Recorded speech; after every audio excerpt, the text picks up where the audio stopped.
మహిమ కలుగును గాక. భక్తుడైన దావీదు కీర్తనలు 23వ దావీదు సంకీర్తనలో తన అనుభవాలు గుండా చక్కటి మాటల్ని పంచుకుంటున్నాడు. యెహోవా నా కాపరి, నాకు మేలు కలగదు.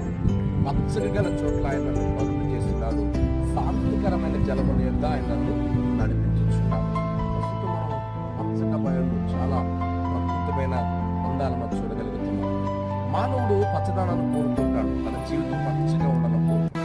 ఆనాడు ఇజ్రాయేల్ ప్రజలకు దేవుడు పాలు తేనె ప్రవహించే శాశ్వతమైన కానాను దేశాన్ని ఇచ్చాడు.